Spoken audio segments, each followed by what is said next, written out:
Mesdames et messieurs, peuple du changement, je vous salue. Alors, l'objectivité, la rationalité et la vertu doivent être intégrées en nous, comme j'ai coutume de dire. Aujourd'hui, nous allons un tout petit peu parler de la pratique du mandat représentatif dans le monde. Déjà, je voudrais saluer la belle prestation du professeur Tim Chuan hier sur Equinox Soir, qui a fait preuve d'objectivité dans son analyse afin d'éclairer la lanterne des téléspectateurs d'Equinox TV hier. Dans cette émission de grande écoute, le plateau le plus sérieux de la République, cette émission qui a consisté toujours à évoquer la question de la capacité du MRC à pouvoir investir le professeur Maurice Kamto aux prochaines élections présidentielles. Le professeur Moïse Tim Chuan, qui a été mon enseignant à l'université de Chong, moi, j'ai été très bluffé par son analyse parce qu'il nous a montré qu'au-delà de l'interprétation des textes juridiques, il faut analyser juridiquement une loi. Donc, il y a en droit ce qu'on appelle l'analyse juridique avant l'interprétation des textes. Et je pense que le professeur Lison Essomba s'est basé et continue de se baser sur l'interprétation des textes. Or, c'est ça la particularité avec le juriste privatiste. C'est-à-dire que le juriste privatiste ne s'enferme pas que dans les textes, mais procède à une analyse froide. L'analyse juridique d'une loi. Pour comprendre même l'esprit de la loi, il faut l'analyser de manière véritable. Et d'ailleurs, il y a quelqu'un qui a écrit en commentaire dans ma précédente publication disant « Les gens sont devenus, tous les Camerounais sont devenus des juristes, les juristes du marché. » Je voudrais déjà rappeler à l'endroit de nos téléspectateurs, internautes que moi, je ne suis pas trop allé à l'école, mais j'ai une maîtrise ou alors un master en droit obtenu à l'université de Tchang, la meilleure université publique au Cameroun, en Afrique centrale en fait. J'ai une licence parce qu'à Tchang, on se spécialise en master. Moi, j'ai une licence d'abord en sciences juridiques et politiques. Que donc, j'ai fait le droit constitutionnel 1 et le droit constitutionnel 2, c'est-à-dire régime politique. J'ai fait le droit administratif. J'ai fait le droit administratif des biens, avant le droit administratif général. J'ai fait le contentieux constitutionnel en master 1. J'ai fait le contentieux administratif. J'ai donc à Tchang, de la première à jusqu'en master 1, jusqu'en 3e année, pardon, on fait tous les droits. Donc on fait le droit public et le droit privé. En master 1, on se spécialise et même en spécialisation, on a toujours les matières de droit public. Moi, je suis un juriste privatiste. Donc, quand je viens analyser ici, ce n'est pas parce que je vois les autres analyser, j'analyse parce que je suis d'abord juriste. Donc, il faudrait que les gens, ces gens de mauvaise foi puissent bien évidemment le comprendre. Et le professeur Moïse Tim Chuan a été mon enseignant à l'université de Chong. Il a été mon enseignant. Il m'a donné cours de méthodologie de la recherche. Méthodologie de la recherche. Voilà, ça il faut le dire. Alors, parlons donc de la pratique du mandat représentatif dans le monde. Il faut le dire. Il faut dire parce que quand on parle du mandat représentatif, les gens, bien évidemment, pensent que non, on raconte des conneries. Parce qu'une question a été posée hier. Est-ce que si tous les élus du RDPC démissionnent, le RDPC pourra encore présenter un candidat aux élections présidentielles prochaines? Non. Si tous les élus du RDPC démissionnent, le RDPC ne pourra plus présenter de candidat aux élections présidentielles. Et je vais vous démontrer. La pratique du mandat représentatif, déjà c'est même quoi le mandat représentatif? Que notre constitution consacre en interdisant le mandat impératif. Le mandat représentatif est un mandat politique selon lequel les élus ne sont pas obligés de suivre les directives de leurs électeurs et ne peuvent être révoqués par ces derniers. Ça, c'est le mandat impératif. C'est-à-dire que lorsque vous êtes élu, vous ne gardez plus, vous n'êtes plus obligé de suivre, c'est-à-dire vous n'êtes plus encadré à une formation politique. Maintenant, vous ne représentez plus une formation politique, mais vous représentez le parti, la formation politique vous a investi, mais vous représentez la nation. C'est pour ça que l'article 15 est clair, le député représente l'ensemble de la nation. Maintenant, la pratique du mandat représentatif dans le monde.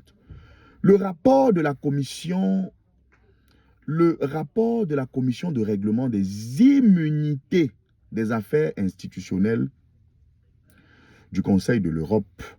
On va s'intéresser à ce rapport. Ce rapport a été publié le 12 janvier 2015. Et ce rapport nous parle de la transhumance politique et nous renseigne à suffisance sur ce que c'est que le mandat représentatif en réalité. Et ce rapport nous démontre comment est-ce qu'il est pratiqué dans le monde. Maintenant, il faut dire que le mandat représentatif nous rappelle que cela est consacré par la Constitution 15, par la Constitution française en son article 27 de 1958, qui dit clairement que tout mandat impératif est nul. Donc, il est consacré par la Constitution française. Tout mandat impératif est nul dans son article 27. La Constitution de 1958. Ça, il faut le dire. Le mandat donc représentatif, c'est un mandat qui est, il faut le dire, pratiqué dans beaucoup de pays dans le monde. Et dans ce rapport, nous constatons que les fondements du mandat représentatif remontent à la Déclaration des droits de l'homme et du citoyen du 26 août 1789. Et dans son article 3, il précise que le principe de toute souveraineté réside essentiellement dans la nation. Nul corps, nul individu ne peut l'exercer d'autorité qu'il n'en émane expressément. Ça, c'est ce que dit l'article 3 de la Déclaration des droits de l'homme et du citoyen du 26 août 1789. En exploitant donc ce rapport, en réalité, nous nous rendons compte que bien évidemment compte que en Australie, de 1950 à 2004, 245 membres du Parlement ont changé d'affiliation politique, donc changé même de parti politique, soit 24% des membres du Parlement en Australie, ayant au cours, ça il faut le dire, au cours de la dite période. C'est-à-dire que de 1950 à 2004, 245 membres du Parlement ont changé d'affiliation politique. Dans le Conseil de l'Europe, parce qu'on aime bien l'Europe, puisque quand on parle de l'Australie, peut-être les gens peuvent penser que nous sommes allés loin. En Europe même, il faut dire que ce rapport nous indique que un député sur 4 a changé de filiation politique au moins une fois entre 1996 et 2000. Je dis entre 1996 et 2000. Au moins un député sur 4 a changé de filiation politique. Et cela s'est passé en Grèce, en République tchèque, en Italie, etc. Soit 25% des députés qui, au cours de leur mandature, ont changé de filiation politique. Et je ne vais pas, je vais pas vous rappeler le cas, les cas précédents. et que je vais ici qualifier des cas de jurisprudence qui sont passés chez nous. Par exemple, le 22 mars 2015, le, euh, euh, euh, euh, euh, le député Joseph Akamou démissionne donc du SDF et rejoint le RDPC. Et immédiatement, il intègre le groupe parlementaire du Rassemblement démocratique du peuple camerounais, donc, et siège au Parlement avec eux.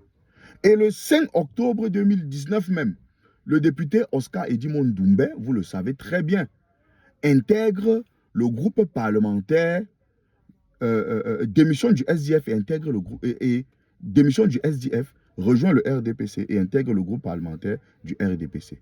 Et il a même été désigné dans la commission de la défense et de la sécurité du RDPC à l'Assemblée nationale. Il siégeait à ce moment pour le compte de qui? Pour le compte du RDPC. Est-ce qu'il était non apparenté? Non. Et je veux même vous dire que le député Paul Aya Biné démissionne en 2008 du RDPC, crée sa formation politique et se présente à l'élection présidentielle de 2011. Quand il a déposé sa candidature, elle a été rejetée par Elekam. Qu'est-ce qui s'est passé? Quand Elekam a rejeté sa candidature, il s'est pourvu en cassation devant la Cour suprême, puisqu'à ce moment-là, la Cour constitutionnelle n'existait pas. Et je pense que c'est Clément Atangana qui était président de la Cour suprême à cette époque. Ou je crois que c'était entre Clément Atangana et Alexis Dipandamouele. Et la Cour suprême, cette année-là, a rendu sa décision en faveur de Paul Aya Biné pour dire que non, il est fondé, il est bel et bien candidat, sa candidature ne peut pas être rejetée puisque la Constitution le déclare à travers son article 15, alinéa 3, tout mandat impératif est nul. Tout mandat impératif est nul. Donc, il faut dire que moi, je parle de ça aujourd'hui. Pourquoi? Parce que les gens vont dire, à quoi sert, quel est le rapport donc qu'il y a entre le rapport de la commission des règlements des immunités institutionnelles des droits de l'homme et le cas que nous traitons au Cameroun. Non.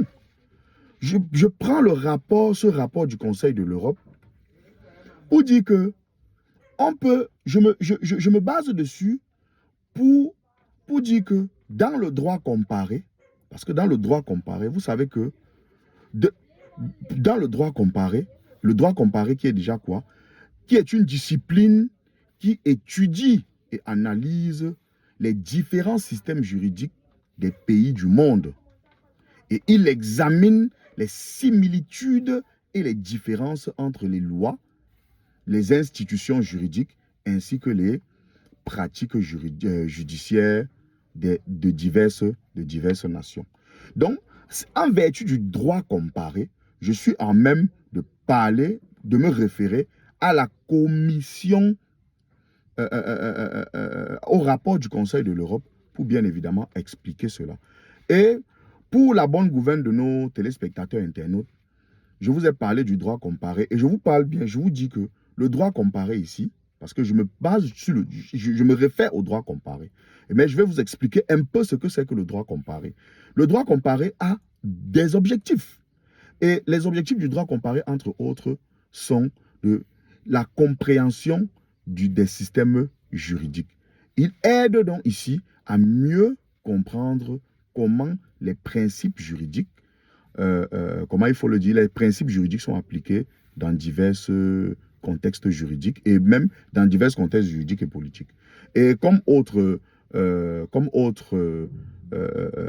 objectif, nous avons même l'identification des bonnes pratiques. C'est-à-dire qu'en comparant par exemple les systèmes juridiques, il est possible d'identifier les principes, les pratiques efficaces et même des solutions à des problèmes juridiques. Donc, d'identifier les pratiques efficaces et des solutions à des problèmes juridiques similaires. Or, puisque la Constitution française de 1958, dans son article 27, interdit le mandat impératif et consacre le mandat représentatif, on est même en vertu du droit comparé comment il avait dit ça, de le copier aussi. Et concernant même l'évolution des normes, parce qu'il faut bien savoir ce que c'est que dans ces objectifs, il faut bien savoir que dans ces objectifs, on peut même prendre, on peut parler également de l'évolution des normes. Dans l'évolution des normes, on vous dit par exemple que les comparaisons ici peuvent conduire à des réformes et en adaptant des solutions éprouvées à d'autres systèmes juridiques. Pourquoi? Parce que le mandat avant 1972 au Cameroun, le mandat impératif était pratiqué. Et même en 1972, après même 1972, le mandat impératif était toujours pratiqué au Cameroun jusqu'à la constitution de janvier 1996 qui est venue consacrer le mandat représentatif. Et Albin Zongan, qui est le conseiller spécial de Maurice Kamto dans le MRC, et il faut le dire, Albin Zongan lui-même, cela a bénéficié, du moins le mandat impératif, représentatif, s'est appliqué à lui. Ça, il faut le dire, quand il a démissionné du RDPC. Et le droit comparé, donc, joue un rôle majeur dans le développement d'une nation. Et à plusieurs niveaux. Et il a un rôle, par exemple, il peut jouer le rôle de renforcement des institutions juridiques. Ça, il faut le dire. Parce que quoi? Parce qu'en étudiant, par exemple, les systèmes juridiques de d'autres pays, les décideurs peuvent tirer des leçons sur le fonctionnement des institutions, ce qui peut aider à renforcer les mécanismes de gouvernance dans leur propre pays. Et même au niveau de l'harmonisation des lois. Donc, il peut aider même à l'harmonisation des lois et à leur conformité aux normes internationales. Par exemple, les pays qui cherchent à s'intégrer dans le cadre juridique international, il faut le dire, dans le cadre juridique international, ces pays-là ont souvent besoin de réformer, ça il faut le dire, de réformer leurs lois. C'est donc pour ça qu'on vous dit que le droit comparé permet d'aligner les lois nationales sur les normes internationales et facilitant ainsi le commerce, les relations diplomatiques et même les échanges culturels. On peut même parler même des échanges aussi commerciaux. Parce qu'il faut bien évidemment, parce qu'on n'est pas en autarcie. Et dans le développement d'un pays, le droit comparé peut même aider à promouvoir les droits de l'homme. En examinant par exemple comment d'autres nations protègent les droits de l'homme, dans leur pays et comment est-ce que ces nations peuvent améliorer leur propre législation pour bien évidemment promouvoir un environnement social plus juste et équitable. Donc il faut dire, et le droit comparé peut même aider dans la facilitation des investissements étrangers. Donc, moi j'ai parlé un peu du droit comparé pour dire que quand je parle de la pratique du mandat représentatif dans le monde, je fais allusion ici au droit comparé. Donc ce n'est pas pour rien que le législateur camerounais a interdit le mandat impératif en consacrant le mandat représentatif. Moi, je salue la maestria, une fois de plus, du professeur Chim Chuan. Et je dis, la vérité triomphera. Et il faut dire le droit. Je sais que beaucoup d'enseignants, beaucoup de professeurs, parce que ceux qui tuent notre pays, ce sont les intellectuels qui, à un moment donné, sont obligés de se compromettre. Et vous savez qu'il y a le poste de doyen que beaucoup d'enseignants aujourd'hui sont en train de lorgner. Et si le RDPC revenait à reprendre le pouvoir, beaucoup d'enseignants certainement qui auraient défendu, tous les enseignants qui auraient eu certaines prises de position pencherait, du moins qui aurait certaines prises de position, seraient certainement récompensés. Et certains sont en train, d'une manière ou d'une autre, de se positionner sans penser à la souffrance du peuple que ce régime leur a infligé ou leur inflige depuis 43 ans. De toutes les façons, je me suis donné pour mission de sensibiliser, d'éduquer, de former et surtout d'éduquer juridiquement. J'étais Florent Pagny, votre humble serviteur. Pour tous ceux et celles qui veulent me soutenir, pas de souci. Les numéros qui s'affichent dans la description de la vidéo, il n'y a pas de souci. Vous pouvez me contacter par là.